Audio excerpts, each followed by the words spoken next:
বাংলাদেশ জামায়াতে ইসলামীর কেন্দ্রীয় ঘোষিত ৫ দফা দাবি আদায়ের লক্ষ্যে পঞ্চগড় জেলার দেবীগঞ্জে বিক্ষোভ মিছিল ও সমাবেশ অনুষ্ঠিত হয়েছে।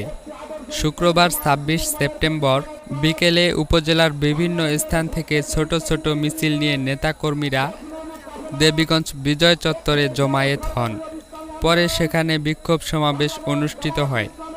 সমাবেশে প্রধান অতিথি হিসেবে উপস্থিত ছিলেন পঞ্চগড় ২ আসনের জামায়াত মনোনীত প্রার্থী ও সাবেক উপজেলা চেয়ারম্যান শফিউল আলম শফিউল্লাহ সুফি।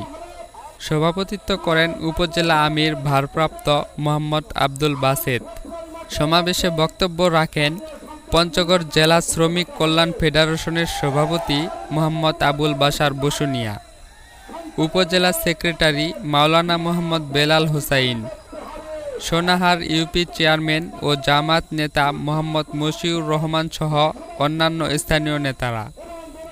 এ সময় প্রধান অতিথির বক্তব্যে শফিউল আলম শফিউল্লাহ সুফি বলেন, আপনারা জানেন যে ব্রিটিশ সরকারকে ৫ তারিখ ২০২৪ সালে মুক্ত হলো, কিন্তু ব্রিটিশ সরকার যাওয়ার পরেও দেশের স্বাধীনতা অর্জন হওয়ার পরেও কিন্তু সুফল এই ১৮ কোটি জনতা পায় নাই।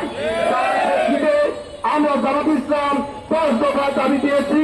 এই ৫ দফা দাবি না হওয়া পর্যন্ত প্রথম দফা হল জুলাই সনদ, দ্বিতীয় দফা হল পিয়ার। এই ৫ দফা দাবি না হওয়া পর্যন্ত আমরা সংগ্রাম করে যাবো ইনশাল্লাহ।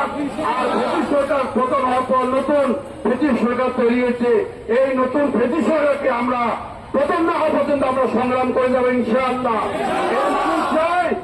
এবার সব দল দেখা শেষ, এবার পরিবর্তন চায় মানুষ, আর অন্যায় জুলুম পছন্দ করে না।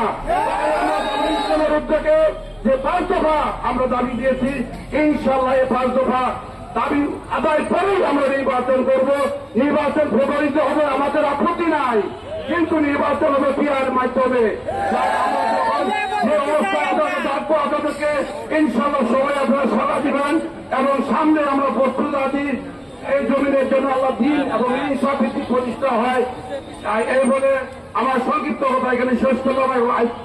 আজকে সবাইকে ধন্যবাদ জানাচ্ছি এবং উপস্থিত যারা আছে আমি সবাইকে কৃতজ্ঞতা স্বীকার করে আজকে এই প্রোগ্রাম সমাপ্তি ঘোষণা করলাম। আসসালামু আলাইকুম ওয়া রাহমাতুল্লাহ। এছাড়াও বক্তারা বলেন, জনগণের ভোটাধিকার নিশ্চিত করতে হলে জুলাই সনদ বাস্তবায়ন এবং পিআর পদ্ধতিতে নির্বাচন কমিশন গঠন জরুরি।